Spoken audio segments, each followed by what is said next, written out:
What's up, fans around the world, and welcome back to another video. Today you are stuck to my forehead again, and we are going for a test drive in the Monte Carlo Yellow Saab 9.5, which a couple of episodes back we did some upgrades to, added some camber and a little fixes. And can you believe this? It's raining but the sun is shining.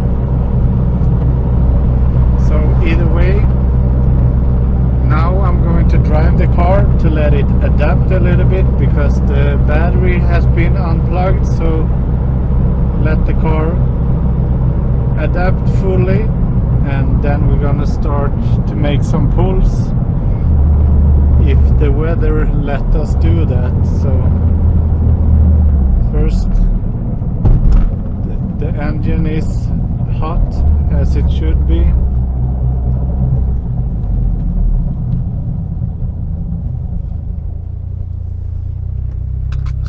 Just gonna stop really quick and pull the fuse, and by now you have it down on lock, so you just remove it for a couple of seconds, insert it back,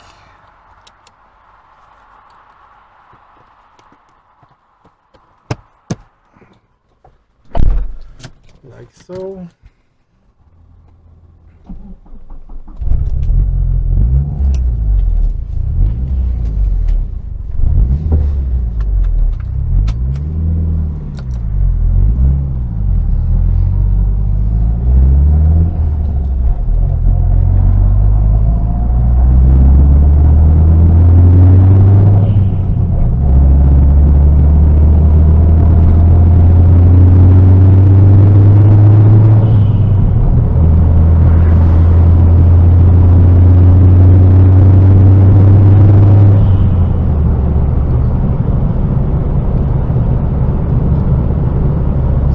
Just gonna cruise, keep it around 2000 RPM and just cruise for a couple of minutes.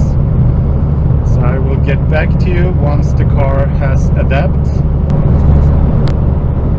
So while the car is adapting, I can just tell you this, that the thing we did with the shifter linkage did wonders to the car. It feels so much more sturdy, and the shifts are really good right now, so hopefully we could do a little bit on the timing on the shifting as well. So when we do like 100 to 200 times, it will get a lot better, hopefully. And the thing we did with the coilovers, where we added the negative camber and also a little bit of caster angle, that I don't really feel that it's 100% right now, because the car feels a little bit more uncertain, if that's the right word for it. So a little bump like this just wiggles the steering wheel a little bit. It's definitely more sensitive now than it was before, and the steering is much easier, because before we had the bearing laying on top of the coilover and not on the real bearing.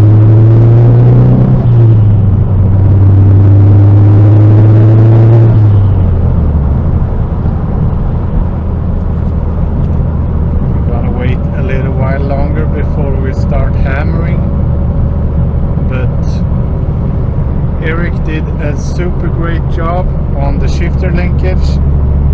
Feels really good, and this shift knob, I think it's from OG 9.3. It's a little bit smaller, but it works really well, because the old was super beaten up. So now we got the second adapt, so it's at 70%. And I still have the E85 fuel from Trollhättan, where I visited a couple of weeks ago.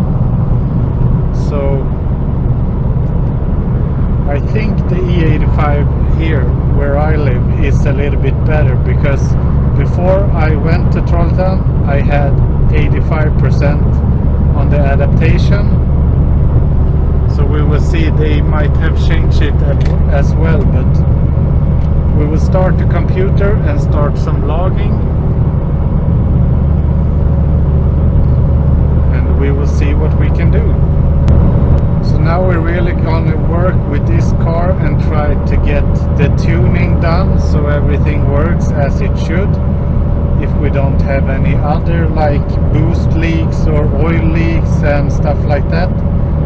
And then we will try to get this car on a dyno to see what power it really making. That would be the like receipt of all this building all these years. It has not been years, it has been 1 year, but it sounded pretty good if you say years. So it has been a long process in the making at least, so we will see how it works and what power numbers we can pull out of this. So there is still some tweaks that can be done to the software. We have not added as much boost at all, actually, very little, so we will see. So the logging is on.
Flew up.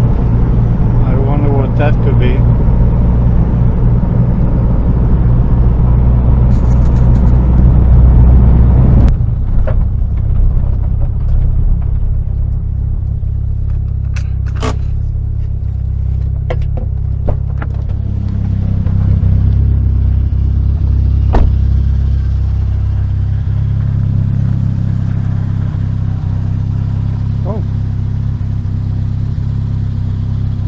That's not so good.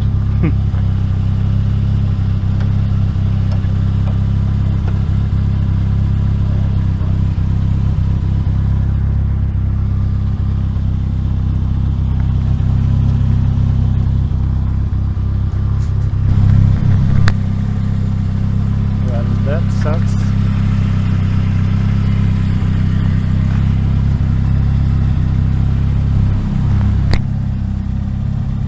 Now I found what maybe have caused this issue.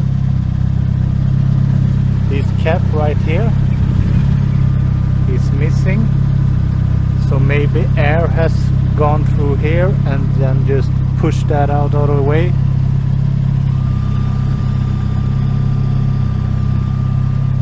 Either way, just my luck.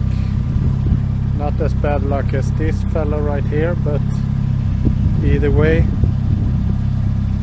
when I'm finally getting ready to do a test drive, this happens again.